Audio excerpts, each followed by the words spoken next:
నెల్లూరులో సోమిరెడ్డి చంద్రమోహన్రెడ్డి మీడియా సమావేశం నిర్వహించారు. సర్వేపల్లి టికెట్ తనకు కేటాయించడంతో ఈ సందర్భంగా చంద్రబాబుకు ధన్యవాదాలు తెలియజేశారు. అనంతరం సోమిరెడ్డి మీడియాతో మాట్లాడారు. నియోజకవర్గ ప్రజలు, కార్యకర్తలు కూడా నాకే సీటు రావాలని కోరుకున్నారన్నారు. రాష్ట్రాన్ని గాడిలో పెట్టేందుకు టీడీపీ, జనసేన, బీజేపీలు కలిశాయన్నారు. వైసీపీ ప్రభుత్వం పైన ప్రజల్లో విపరీతమైన కసి, కోపముందన్నారు. ఇప్పుడు నాయకులు, కార్యకర్తలు కష్టపడితే జగన్మోహన్రెడ్డి ఓడిపోవడం ఖాయమన్నారు. జగన్మోహన్రెడ్డి పాదయాత్ర ఇచ్చిన హామీల్లో ఒక్కటి కూడా నెరవేర్చలేదని డిస్ప్లే ద్వారా ఆధారాలతో సహా మీడియా ద్వారా తెలియజేశారు. మా నాయకుడు జాతీయ పార్టీ అధ్యక్షుడు చంద్రబాబు నాయుడు గారు 3వ జాబితా విడుదల చేశారు. దాంట్లో సర్వేపల్లి తెలుగుదేశం అభ్యర్థిగా నా పేరు ప్రకటించినారు. నేను పార్టీకి కృతజ్ఞతలు తెలియజేస్తున్నాను. పార్టీకి, బాబు గారికి, సర్వేపల్లి ప్రజలు, కార్యకర్తలు, నాయకులు 1000 దేవుళ్ళకి మొక్కుంటున్నారు నాకు రావాలని. అట్లే వచ్చింది. కారణం ఏంటంటే అక్కడ ఉండే దుర్మార్గమైన పాలన, దోపిడీని అరికట్టాలా, మళ్ళీ స్వేచ్ఛగా స్వతంత్రంగా బతకాల అనేది అందరికీ పట్టుదల. అట్లే జిల్లాలో ఉండే అభిమానులందరూ నాకు రావాలని కోరుకున్నారు. వాళ్ళందరి అభిమానం, వాళ్ళందరి ప్రేమ ఈరోజు నాకు టికెట్ వచ్చింది. అట్లే రాష్ట్రంలో కూడా చాలామంది మళ్ళీ నాకు రావాలని చెప్పేసి కోరుకున్నారు. ఏదేమైనా ఈరోజు 3 పార్టీల కలయిక అంటే అసలు ఈ రాష్ట్రంలో నార్త్ కొరియా బెటర్ అనే పరిస్థితికి వచ్చేసేసింది. ఎవరికి హక్కులు లేవు. దేశంలో స్వాతంత్రం ఉండొచ్చు, ఆంధ్రప్రదేశ్లో ఎవరికి స్వతంత్రంగా బతికే హక్కు లేదు, ప్రజాస్వామ్యం లేదు. అంబేద్కర్ రాజ్యాంగం ఆంధ్రప్రదేశ్లో అమలు కావటంలా ఒక దుర్మార్గమైన, క్రూరమైన, ఘోరమైన రైట్ టైం 3 పార్టీలు కలవటం, తెలుగుదేశం, బీజేపీ, జనసేన 3 పార్టీలు కలవటం, ఒక మన పవన్ కళ్యాణ్ గారు చెప్పినట్టు రాష్ట్రం కోసం, రాష్ట్రాన్ని గాడిని పెట్టేదానికోసం మేమందరం కలుస్తున్నామన్నారు. అదే జరుగుతుంది. ప్రజల్లో విపరీతమైన కోపం, కసి ఉంది. దాన్ని అందరూ కార్యకర్తలు ఓవర్ కాన్ఫిడెన్స్ పోకుండా జాగ్రత్తగా చేసుకుంటే డెఫినెట్గా జగన్మోహన్ రెడ్డి ప్రభుత్వం ఓడిపోతుంది, జగన్మోహన్ రెడ్డి పార్టీ ఓడిపోతుంది. మళ్ళీ తిరిగి దీన్ని గాడిలో పెట్టగల శక్తి ఉండేది బాబు గారికి ఉంది. వీళ్ళందరూ సపోర్ట్ ఉంది. ఏదేమైనా మేము ఎప్పుడు చూడలే ఇటువంటిది. మా 40 years అనుభవంలో 40 సంవత్సరాల నుంచి చూస్తున్నాం.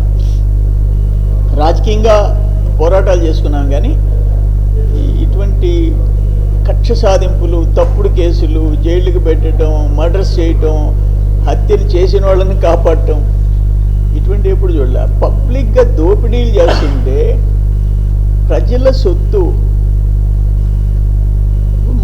మైనింగ్ చట్టం అనేది లేకుండా పోయింది. అది క్వార్ట్జ్, సిలికా, శాండ్, గ్రావెల్, హద్దు ఆపు లేకుండా పోయింది. ఐఏఎస్లు, ఐపీఎస్లు వ్యవస్థ నిర్వీర్యం అయిపోయింది. అన్ఫార్చునేట్. మేము చూస్తామని అనుకోలే. కలెక్టర్లు, ఎస్పీలు డమ్మీలు అయిపోయినారు.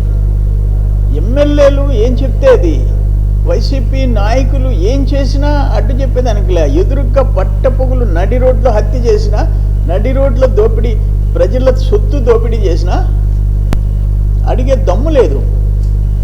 దానికంటే వాళ్ళు అసలు రిజైన్ చేసి ఇంకేదైనా కంపెనీలో ఉద్యోగాలు చేసుకోవడం బెటర్. ఆ బిడ్డలకి ఐఏఎస్, ఐపీఎస్ వాటికి విలువ పోగొట్టేదానికంటే దురదృష్టకరమైన పరిస్థితులు మనం చూస్తున్నాం. వాటన్నిటికీ ప్రజలు గమనించినారు. డెఫినెట్గా ఈ ఎలక్షన్లో జగన్మోహన్ రెడ్డి క్రూయల్ దీన్ని రూలింగ్కి వాళ్ళు సమాధానం చెప్తారు. ఆయన చెప్పిన హామీల్లో ఫస్ట్ నంబర్ 1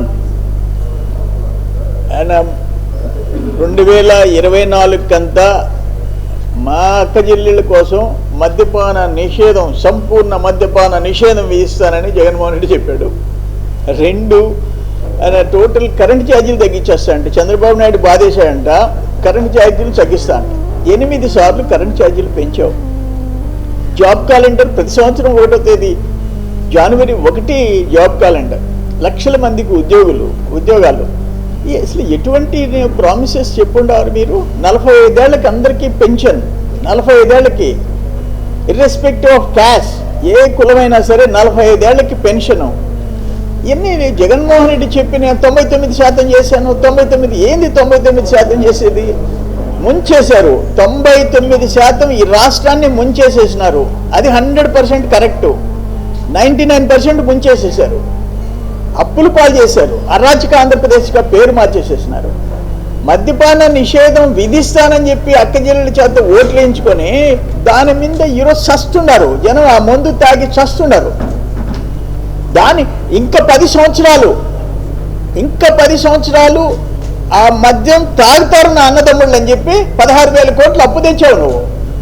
తాగే వాళ్ళ తాగుబోతుల మెడల మీద తాగుబోతులను తనఖా పెట్టి అప్పు తెచ్చావు నువ్వు.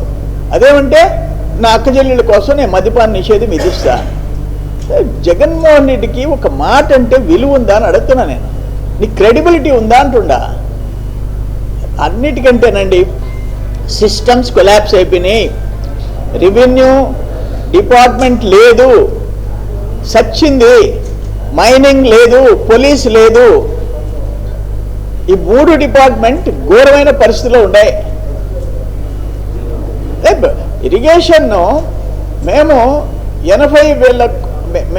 63,000 కోట్లు ఖర్చు పెట్టాం 5 ఏళ్లలో. ఎస్ఎస్ఆర్ రేట్స్ పెరుగుతాయి. నువ్వు ఇప్పుడు సమానంగా పెట్టాలంటే 80,000 కోట్లు పెట్టాలా. 30,000 కోట్లు కూడా దాటలా. రోజు మమ్మల్ని తిడతాడు, చంద్రబాబు నాయుడు తిడతాడు జగన్మోహన్ రెడ్డి. రాష్ట్రం కొలాప్స్ అయిపోయింది. దీన్ని గాడిలో పెట్టడం చాలా పెద్ద కేంద్రం సహాయము అన్నీ జరగాలి కాబట్టి, జరుగుతాయి కూడా కాబట్టి రాష్ట్రాన్ని మళ్ళీ తిరిగి పాత పునర్వైభవం తెచ్చే అవకాశం ఉంటుంది. ఒక్క క్యాపిటల్ లేకుండా చేసినవాడు జగన్మోహన్ రెడ్డి. ఆయన ఏంది మమ్మల్ని గురించి ఏంది సిద్ధం? మళ్ళీ రాష్ట్రాన్ని సర్వనాశనం చేసేదని నువ్వు సిద్ధం. జగన్మోహన్ రెడ్డి సిద్ధం. మీ ఎమ్మెల్యేలు, మీ మంత్రులు, మీ చెంచాలు, మీ అడ్వైజర్సు రాష్ట్రాన్ని నాశనం చేసేసారు. తల్లిదండ్రులకు పిల్లలంటే ఎంతో ప్రాణం. వారి ఆరోగ్యం కోసం ఎంతగానో తపిస్తారు. పిల్లలకేదైనా ఆరోగ్య సమస్యొస్తే తల్లడిల్లిపోతారు. వైద్య రంగంలో వస్తున్న మార్పులకు అనుగుణంగా అత్యున్నత ప్రమాణాలు పాటిస్తూ చిన్నారుల ఆరోగ్య వికాసానికి సంరక్షణనిస్తోంది నారాయణ హాస్పిటల్. ఆహ్లాదకరమైన వాతావరణం, అంతర్జాతీయ స్థాయి వసతులతో మీ పిల్లల వైద్య సంరక్షణకి సంజీవినిలా వైద్య సేవలందిస్తోంది నారాయణ. పుట్టిన బిడ్డ నుండి 16 ఏళ్ల వరకు ఎలాంటి అనారోగ్య సమస్య అయినా ఇప్పుడు మహానగరాలకు వెళ్లాల్సిన అవసరం లేదు. కార్పొరేట్ హాస్పిటల్స్ కి దీటుగా అనుభవజ్ఞులైన పీడియాట్రిషియన్స్, ఆధునిక ఇన్ఫ్రాస్ట్రక్చర్, 24/7 పీడియాట్రిక్స్ ఎమర్జెన్సీ సేవలు, అత్యాధునిక వెంటిలేటర్ సౌకర్యం కలిగిన పిఐసియు, నియోనాటాలజిస్ట్ ఆధ్వర్యంలో అత్యాధునిక సదుపాయాలందించే ఎన్ఐసియు కలదు. అతి తక్కువ ఖర్చుతో అత్యుత్తమ చికిత్సను అన్ని వర్గాల వారికి అందిస్తోంది నారాయణ హాస్పిటల్. పీడియాట్రిక్ విభాగం, చింతారెడ్డిపాలెం, నెల్లూరు.